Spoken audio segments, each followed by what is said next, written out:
L'arrivée des Européens en soi, c'est pas ça le choc. Parce que les communautés sont rien au Pequawamilnuts. C'était des communautés ou des sociétés qui étaient très ouvertes aux étrangers.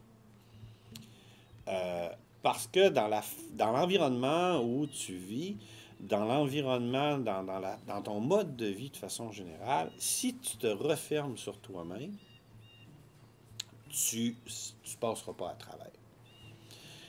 T'es pas beaucoup, tu as un immense territoire, puis l'idée, c'est que quand tu rencontres quelqu'un, ben, tu es content de le voir. Puis s'il y a quelque chose à t'apprendre qui va aider ton quotidien, ben pourquoi pas?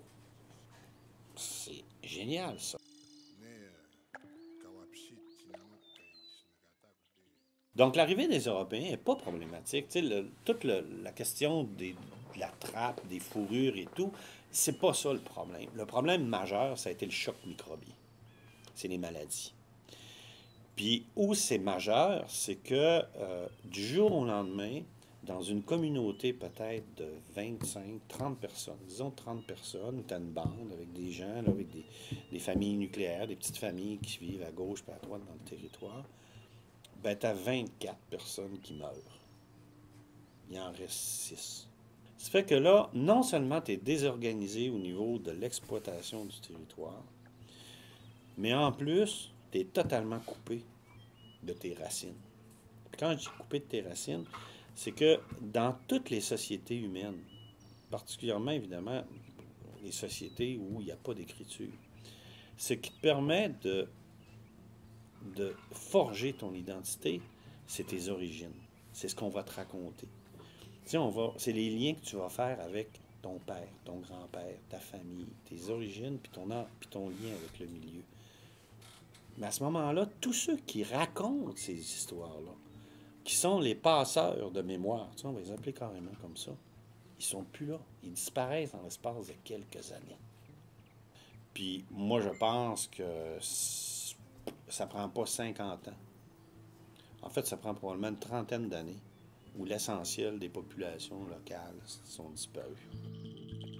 Mais malgré tout, ce qui est fascinant, c'est de voir comment des endroits qui étaient fréquentés de façon intensive, peut-être presque toute l'année, ben là, le monde arrive, puis il n'y a à peu près plus personne. Puis c'est des endroits qui, parce que c'est des lieux de rassemblement, imagine, c'est un lieu de rassemblement, ça fait que tu as des groupes qui viennent de l'étranger, quand je dis de l'étranger, en périphérie, disons, de l'intérieur du territoire, qui ne sont pas les mêmes familles, parce que c'est juste ça, là. Il faut toujours faire attention avec les noms. Bon, les Kakouchaks, c'était probablement les familles qui étaient toutes liées un petit peu d'une certaine façon ensemble, peut-être des cousins et tout, qui vivaient sur les basses terres du lac Saint-Jean. Puis si tu pénétrais à l'intérieur du territoire, tu arrivais, disons, sur la moyenne Péribonka, tu arrivais sur la moyenne sur la Chouap-Mouchouane, tu montais sur Mistassini, tu devais avoir un autre groupe là qui s'était donné un autre nom. Donc, ultimement, c'est comme une sorte de clan, si tu veux, et on a un nom entre nous autres. Mais le groupe à côté, les Siméons, c'est pas des ennemis. C'est juste comme un autre gang qui sont liés ensemble, puis avec lequel on est bien chum. Puis souvent, on va se marier avec un Siméon, on va se marier avec tel groupe et tout ça. Mais moi, j'occupe, disons, je fais partie à l'époque, disons, des Kakouchaks, on est au lac, et puis traditionnellement, les gens qui sont à Péribonka, qui sont à Mistassini, un peu plus haut, les autres familles, ils descendent venir me voir. Et donc, ils étaient pas malades. Mais là, ils viennent me voir, puis là, ben, parce que moi, j'ai reçu la visite des Jésuites, nous autres, on commence à avoir la grippe. La grippe, ben, je la donne à eux autres. Fait que là, eux autres, ils remontent chez eux, avant que le gang, puis là, eux autres, tout le monde commence à être malade. On va faire un lien, c'est évident. Fait que, non seulement tu as l'effet réel des gens qui meurent, mais en plus, tu as tout l'effet psychologique derrière ça. Avant, tu as une cohésion sociale, tu es content de voir l'autre, tu finis par avoir peur de voir l'autre. Pour pas que tes enfants meurent, puis que tes enfants... Même si tu comprends pas à l'époque, on comprend pas comment une maladie, ça arrive. Tu sais, on va souvent mettre ça sur le dos des esprits, on va mettre ça sur le dos des dieux, peu importe. On comprend pas vraiment comment ça arrive.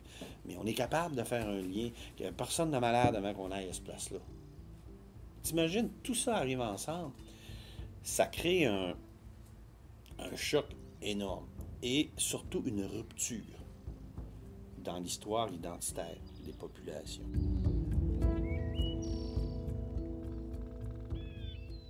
Ce à quoi on assiste, moi j'en suis convaincu, puis je le vois au niveau même, je le vois au niveau du matériel archéologique, c'est que ce qui se produit à ce moment, c'est que les communautés vont tout à coup être en mesure de les différents gens, les survivants, on va les appeler de même, vont se rendre compte que s'ils continuent, que c'est plus possible finalement d'avoir les Cacoutchaks, d'avoir tel autre groupe, tel autre groupe, tel autre groupe, tel autre groupe, puis de se compartimenter comme ça parce qu'on n'est plus assez nombreux.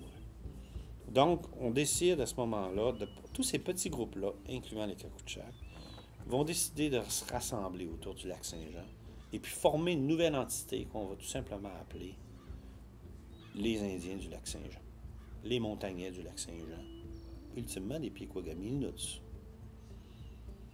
Donc, les Piekwagamilnuts vont naître, si tu veux, à ce moment-là. Et ce que tu vas assister là, c'est une sorte de, finalement, de rassemblement des plus forts, des survivants. On dit des plus forts, mais c'est plus des survivants. Donc, ceux qui ont passé à travers les maladies, qui sont plus affectés maintenant par ces maladies-là, ils ont réussi à développer des anticorps.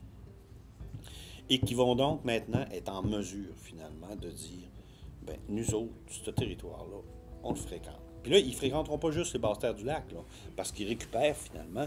C'est comme si tu as toutes des familles qui disent, plutôt que d'être éparpillés un peu partout, puis d'avoir de la misère à vivre dans le territoire parce qu'on n'est plus assez nombreux, on se rassemble là, mais on continue à fréquenter tout le territoire qu'on avait avant.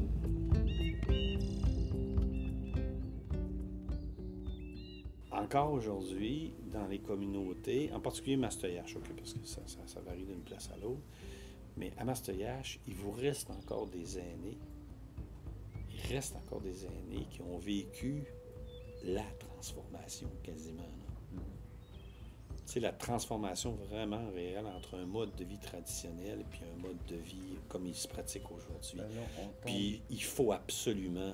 C'est les dernières années, oui. Maintenant, des gens qui ont même, si on veut, pas été des pensionnats, qui ont vraiment vécu dans le territoire.